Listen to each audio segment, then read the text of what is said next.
Huh? Oh, they're adding guns. Great. Guys, that was a gun. They're adding guns to the game. That was a medieval gun. That was like a long ass tube with a bullet. What the hell? So the epic thing, and this was, again, we're trying to digest this, right? Because I literally got that call from our contact at Epic two nights ago. Say, hey, I have bad news. And this is coming down from internally from their legal, and it's like, hey, we have to delist you guys. And it was just like, okay, so we haven't pressed the issue or whatever. I think it's just more okay. So I don't want to speak out because it's all going to be based on assumption right now, right? It was just like, okay, but the way that it was kind of delivered was like, oh, it was already like, they're pretty clear cut that that's what their decision and that's how they're going to go. It was already decided. Well, it wasn't really a conversation.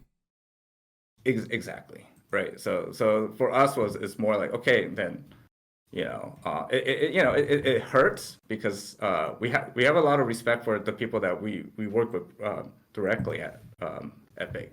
Like they're just great people, just people in general. I met some of the Epic guys when I was out there in November, and yeah, it was great. I mean, if they lose, surprise to me they have to give up all of their profits. Yeah, so I think so we're still in that kind of phase, which would kill the company, trying to figure out, digest what's going on.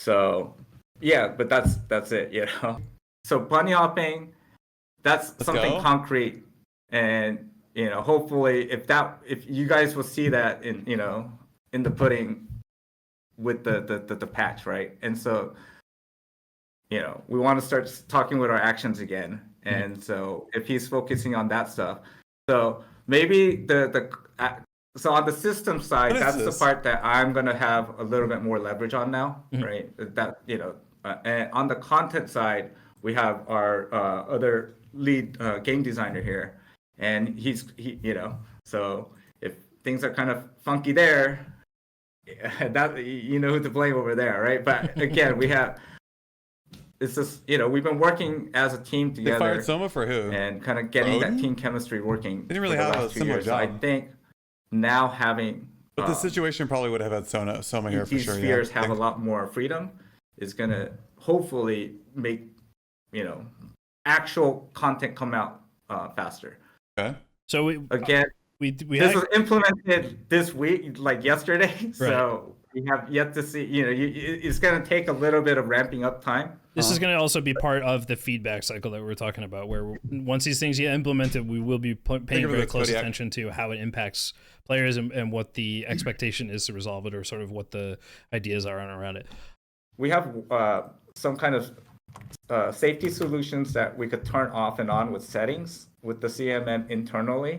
And I think we're going to start testing that out on the high rollers, because honestly speaking, like, you're not really doing a lot of spectating sniping in the normals, because like, oh, okay, I did all that work and I got like blue riveted gloves or whatever, it's like, it's a bigger issue for the high rollers. And I think, the other aspect of the CMM we have to consider was like the efficiency of the server cost, right? Is that, but because now we're not trying to push all these people into high roller, it's like it's a much smaller portion of the community that's playing high roller. And so we're like, hey, you know what? If we could improve the overall experience of this small high roller and make it a really good experience, but it costs more for us, we'll eat that cost, right? And so we could change around these kind of settings with CMM that will raise the server cost for us, but then that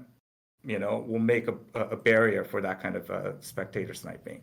And so that's another thing that we've been talking internally. Like I've been talking with the CTO a lot this week, right? So these are things that having this kind of new philosophy of like, oh, okay, this isn't a game for everyone, the high rollers, is like, oh, okay, now we could start actually pinpointing and doing, highly targeted, solutions for these surgical changes for the hardcore experience. Yeah. That's, I mean, like I said, I when I first saw the changes, I was a little skeptical of it myself, but then sort of understanding the philosophy of separating the two and knowing a lot of, you know, really hardcore players that enjoy HR, I think there is potential for it to do really well. Of course, it's going to require some modifications, but I'm interested to see what happens with it myself. I've seen some pretty good reactions in chat. It's I think come as quite a surprise to people, but I guess we'll it's like we said before, we're gonna push these things live and try to react to them quickly, and we'll see how it plays out. But we should talk about the social pillars, and we actually have some slides that I'm going to go ahead and pull up here. Yeah. Regarding the Gathering Hall, which is going to be one of the main focuses for the next season. And Terry, during our last episode of the Tavern Table, you sort of mentioned that the fourth pillar of the game, being the social aspect, was something that we really hadn't touched on very much, and that we needed to make it more of a focus, because back in the day when people started playing Dark and Darker, the fun RP interactions in the dungeon and the social space is really what kind of helped the game grow alongside the hardcore aspect of it. So why don't you go ahead and tell us a little bit about the Gathering Hall and sort of future intentions with guilds, and maybe even if there's any kind of integration with religion, etc. The first thing is so our you know, for next season, so we're getting kind of close enough that we're trying to think of, hey, what we have to prepare for the next season, upcoming season, right? This is good. What's going to be the kind of, you know, we want to put in like one kind of big pillar system each season, right? And so for us for the next season, it's like guilds, hey, we wanted to actually 30 start. people is not very much, though. Why not 50 or 100? Aspect, and we want to put in some of that groundwork for that. And then the other motivation here was like, hey, you know, the tavern's gone, Otto's gone, but it's like, hey, he's still here in our hearts, but we want him, you know, in the game too. Is like, okay, so for us is like, the first thing is, hey, we want to give people, this is again an experiment for us, but I think we're gonna get really good data out of this. Is that, hey, we want to give people a space that they could call their own in the game, right? And so, you know, we wanted to do some kind of housing stuff, but hey, that's a lot of effort for you know, individuals right now. Is like, hey, let's start off with more of a kind of a community thing. So the first thing is, it's going to be the return of the Gathering Hall, right? So the original Gathering Hall in the game right now is just like a text base, because, you know, we're really big into like BattleNet 1.0, right? That was kind of the old Diablo HUD. Yeah, so if you see the trading post, you know, you could kind of tell where that inspiration came from, right? But the thing was like, hey, you know, we've kind of advanced, we've made a lot of different kind of progress in you know, video games. And it's like, hey, so for now is like, and we do come from this era as when we play games and for building communities, like when we're playing CS, right? Is like, now everything is so the actual matchmaking, but we come from the era is like, hey, you go in, you get that server list, right? And then you're like, oh, okay. And the thing was like, you find that one couple server, you favorite it, and people know your name, and because, you know, you play at the similar times, you see the same people and stuff, right? And so that was kind of the inspiration for us here. Is like, hey, we want some kind of that serverless kind of feeling, right? And so for us, it's like we've pretty much re-envisioned the Gathering Hall as like a custom servers for people. And so Harry Guild. I wonder how this works when you go to dungeons and come back out. To rejoin it every time? Yeah, so the thing was, for this, at least starting off, is we wanted, hey, the dungeon is all awesome and stuff, but hey, a place where, you know, especially going with a super hardcore mode too, is like where you have a place where you're not always with the super high tension. It's like, oh, you can still participate in the game, you know, in the community itself, but now you're just kind of hanging out, right? And so that's what we wanted to create. The layout looks like Path of Exile hideouts, doesn't it?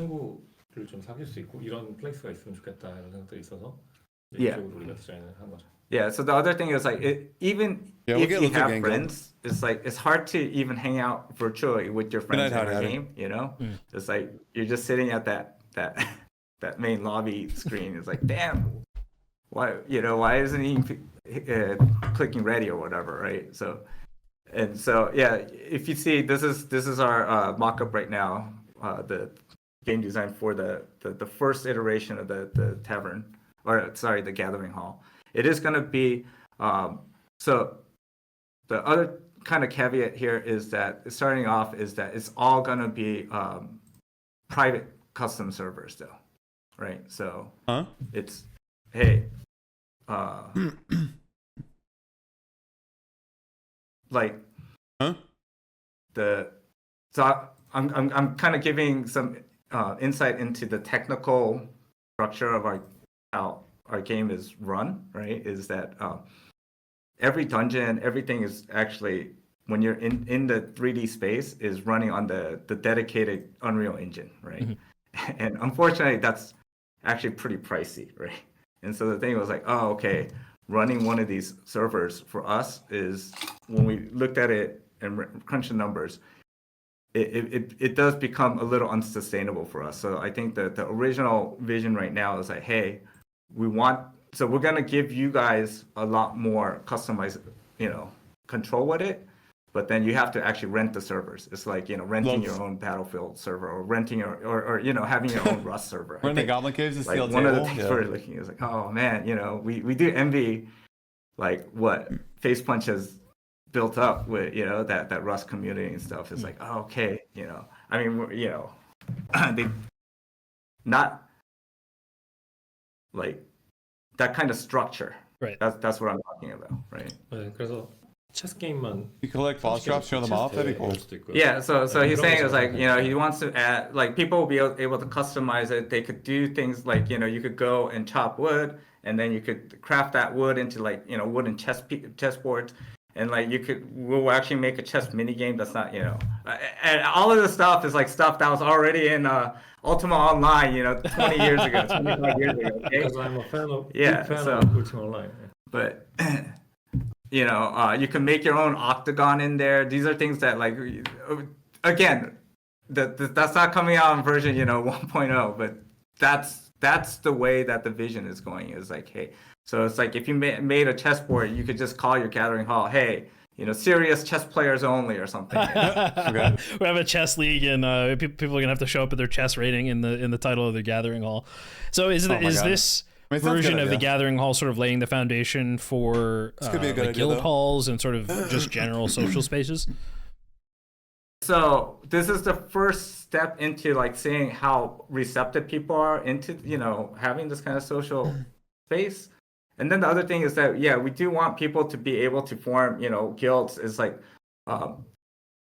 man, nothing's been decided yet, but we've been going back and forth, like, the actual going back to the hardcore vision is like, so again, this is not happening this season, but maybe next season. Like, one thing we've been talking about. No chance it happens next season. There's no way. For high rollers, there's no duos and solos, Oh, wait a second. No, so trios only on high roller potentially.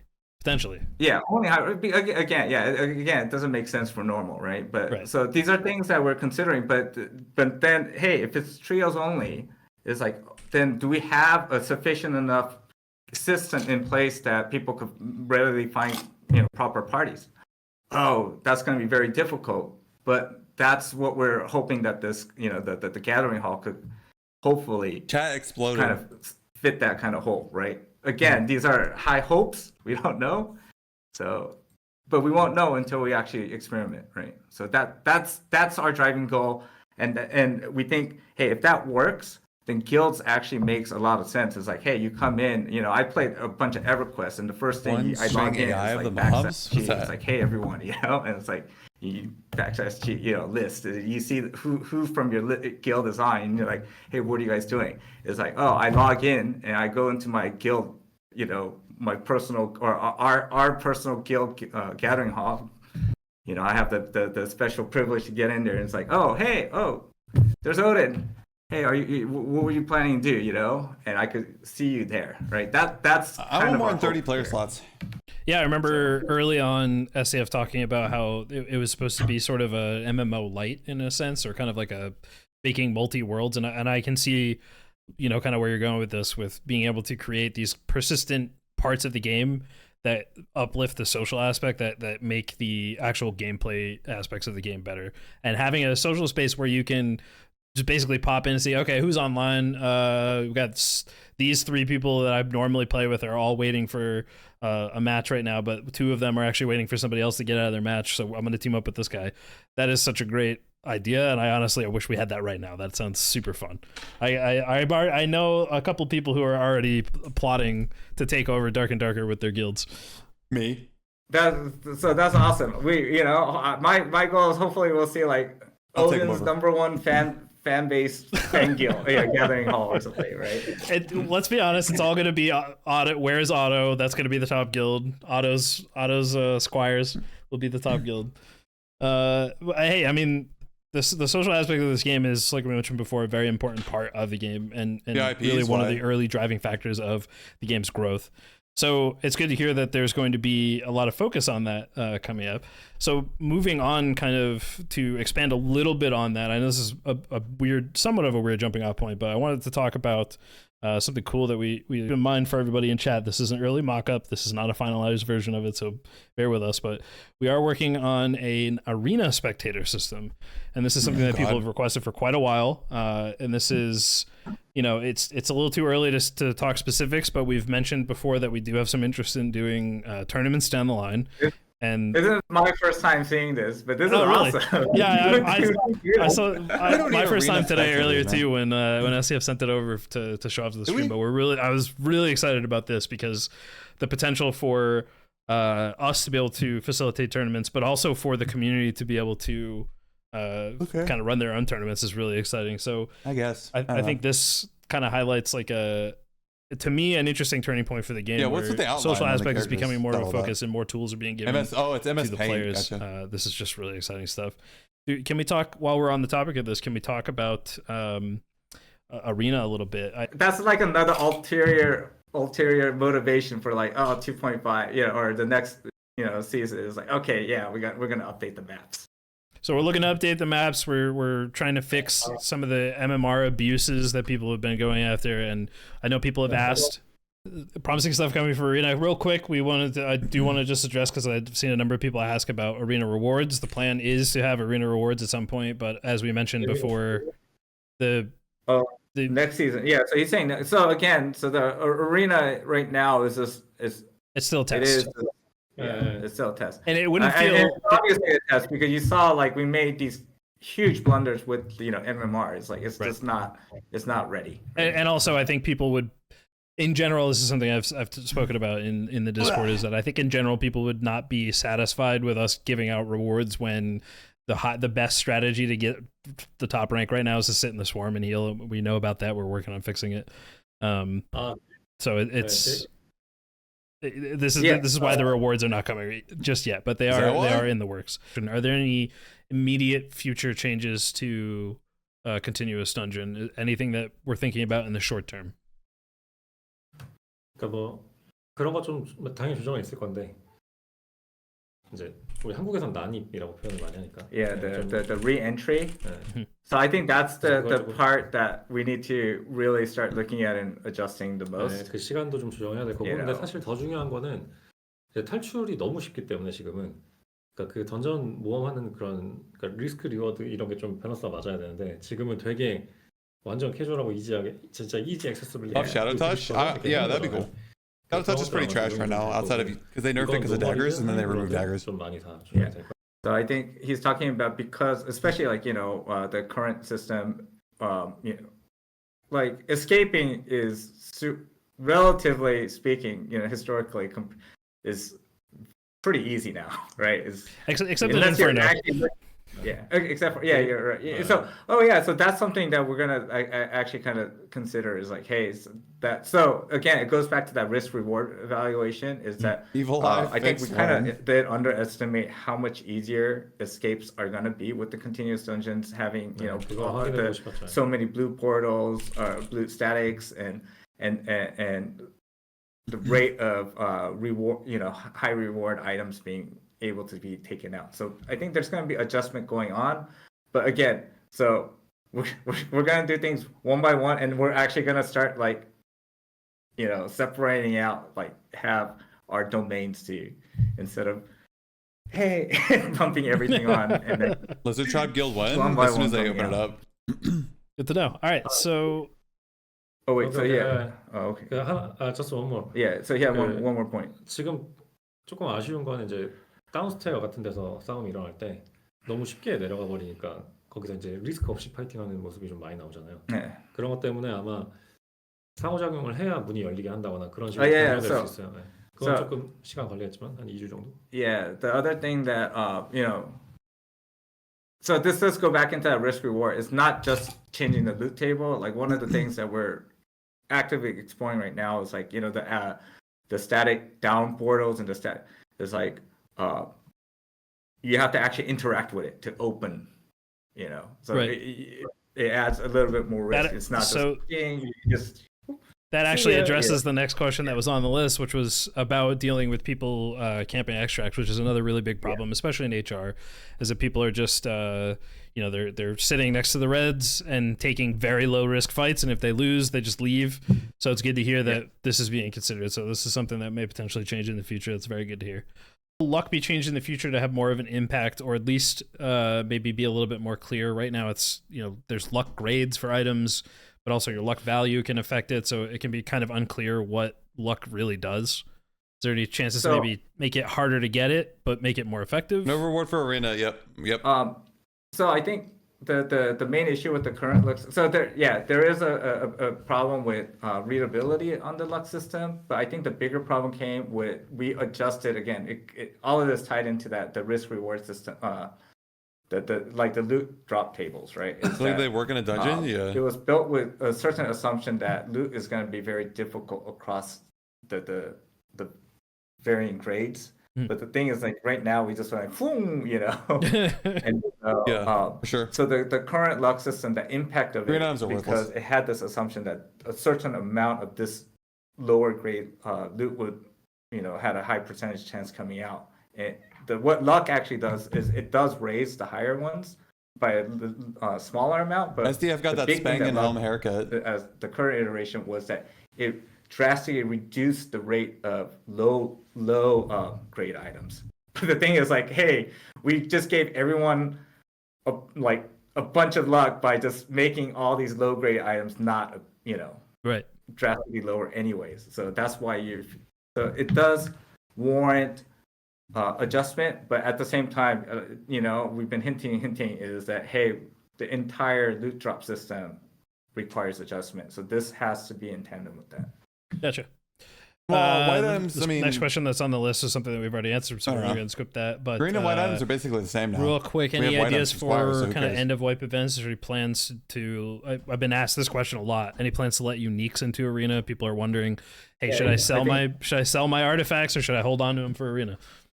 어떻게 할까요? Yeah. So he's the master of the arenas, right? There will be. Yeah, so he says bro. for sure he wants a unique. 그거 얘기해줬어요.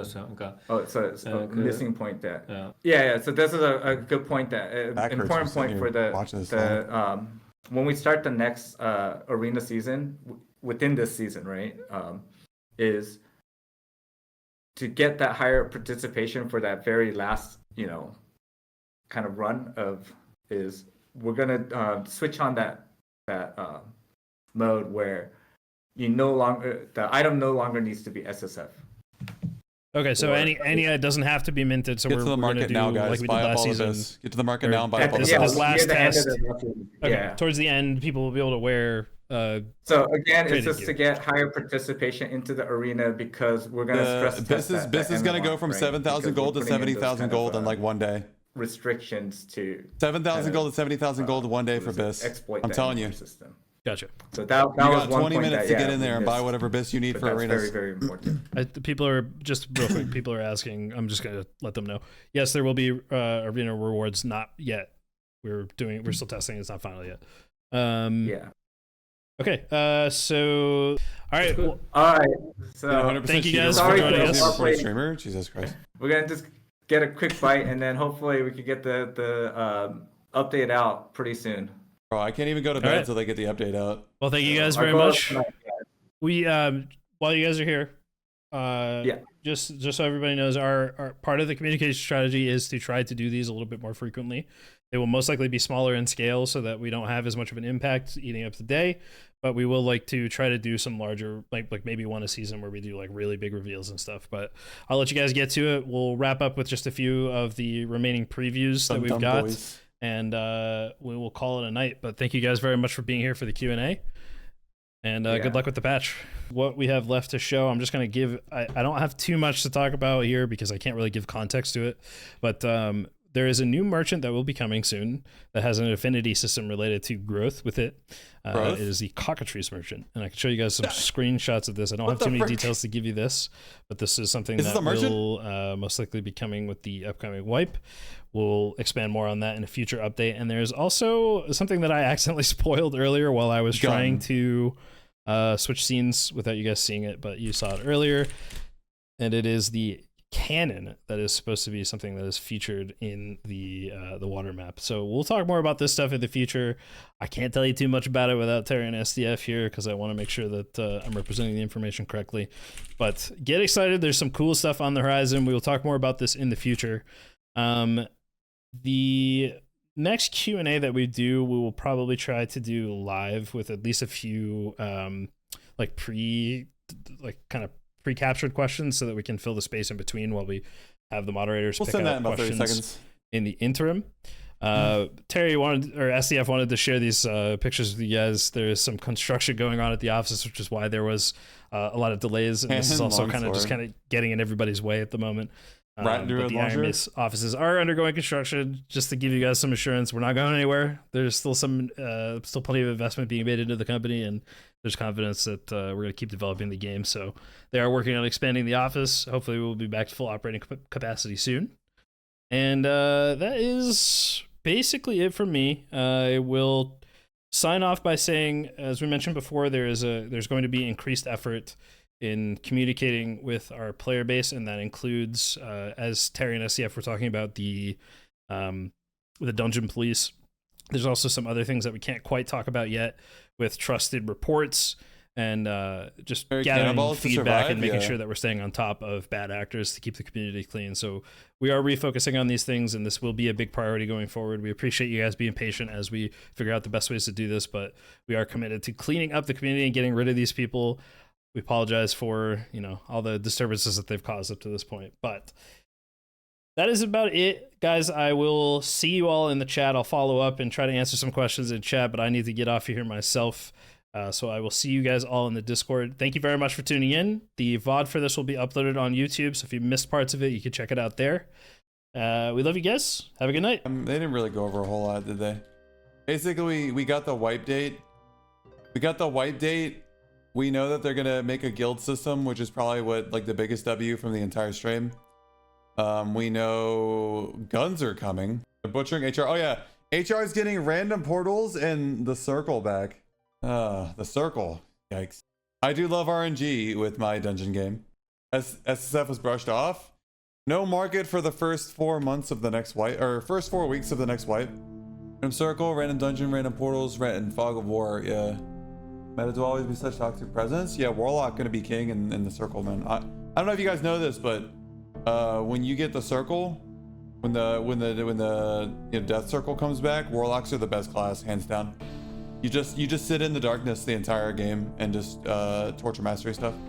SDF looked like he didn't want to be there. Yeah, he kind of looked like he didn't want to be there, right? People gonna run out into the swarm in an effort to not have their gear looted instead of taking red or blue. Yeah. SSF mode. Yeah, everybody. I've been suggesting that forever.